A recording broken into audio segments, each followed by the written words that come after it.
Information Society, redefining excellence. Hello, myself Rajkumar Amrutlal Gugde from 3rd year Civil Engineering Zil Polytechnic, Nare, Pune. First of all, I am very thankful to our respected HOD Sir Prashant Jadhav Sir and respected Principal Sir Ayub Tamboy Sir for designing this project-based learning program for our students.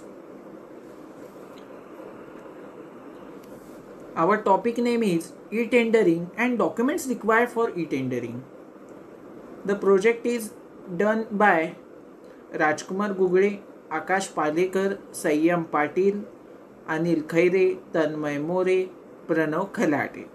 And the project is conducted under the guidance of respected Sir Pratap Rao Patil Sir and respected Sir Ankit Agarwal Sir. So let's start. First of all, we have this question: what is e-tendering or e-procurement? Respected friends, these both are same. Procurement refers to purchasing or hiring services or obtaining goods through e-platform. Under e-procurement, goods or services are purchased, hired via web portal. The tenders are floated on website showing requirement of services of the specified quality. Tentative price is also shown and bids are invited online and open at a specific date and time. On the basis of bids are invited online and open at a specific date and time. On the basis of bids, receive the evaluation of L1 means lowest is done. On the basis of lowest evaluated bidder, the order is placed. In this manner, the goods or services can be hired at most competitive prices. Why should we adopt e-platform? Is it necessary? Respected friends, nowadays it is very necessary. For bringing a transparency in functioning of government department, it is necessary. And to stop a sluggishness in government decision. Making us should be addressed through e-governance and e-procurement should be made compulsory at the earliest. Keeping in view this aspect in mind, it is emphasized that all procurements of civil goods and services and above the value of rupees 50 lakhs should be procured through a platform under a RMSA effect from 1st of April 2012. So it is very necessary to adopt e-platform for e-tendering, which maintains the transparency. Using e-platform is difficult to use and understand. The usage of e-platform is as easy as using internet and Windows. One who is familiar with computers can understand it well. Even NIC conducts training to familiarize new users both for principals and bidders. Any person interested to know its use can attend it, even at initial stage of uploading of tenders. Help can be sought from NIC officials.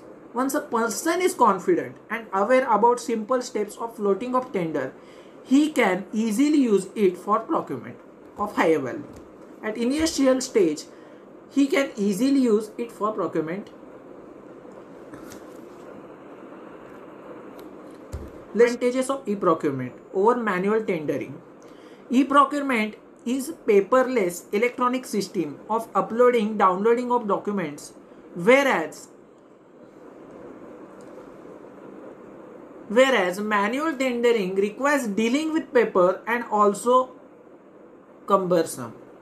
Under e-procurement, the tenders are published on website. Documents can be downloaded and can be accessed anytime, anywhere, whereas in manual tendering, it has to be advertised in newspaper and documents required to be collected manually. It's a time-consuming process than e-procurement or e-tendering. So it is very necessary to adopt e-platform for e-tendering purpose. It also maintains the transparency between bidders and government. E-procurement requires less time easy and convenient, whereas manual tendering is cumbersome and requires lots of time in evaluation of lowest evaluator bidder. Lowest evaluator bidder is very main factor during the tendering process. All the things are depend on L1, means lowest evaluative bidder. E-procurement is latest technology effectively being adopted gradually by all states, whereas a manual tendering is primitive way of advertising tenders. It maintains a transparency, competitive and fair method way of procuring goods, services, work. Whereas manual tendering is time consuming, cumbersome, requires handling of large volume of papers. Let's study about the website which we use for filling the e-tendering. The website name is www.etender.gov.in. Documents required for e-tendering. We have listed some generally used documents while filling the tenders with the mean of e-platform. First one, affidavits. The bidder, or we can say a contractor, should fill up, or we can say affidavit with government on a 50 rupees stamp paper. Second one is bank solvency, annexure, bid capacity, class registration certificate.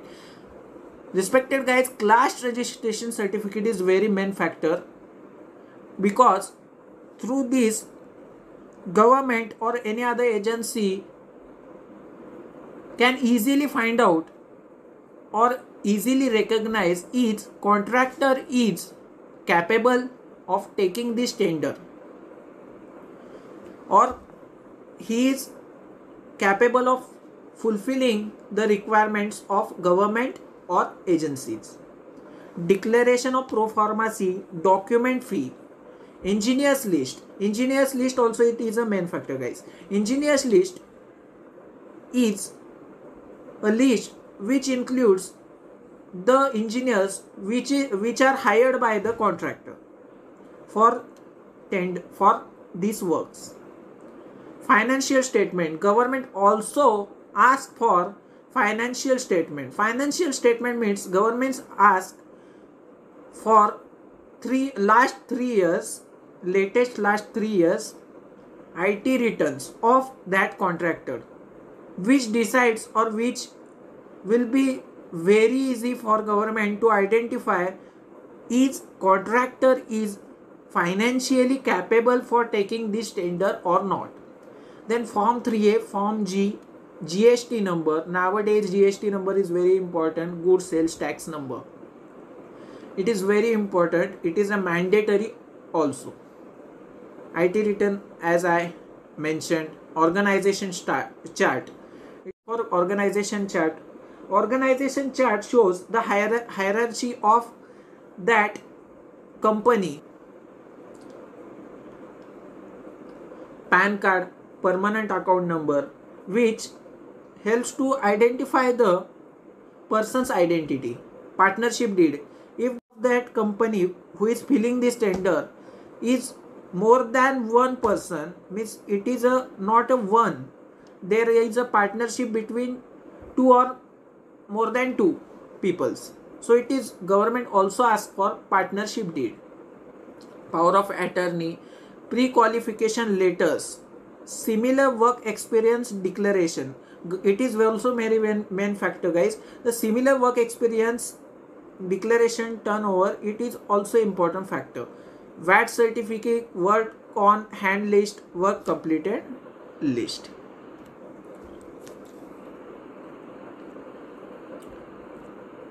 Thanks for watching. Thank you, sir, once again for giving me giving this opportunity to our college students through this project based learning platform. Thank you, sir.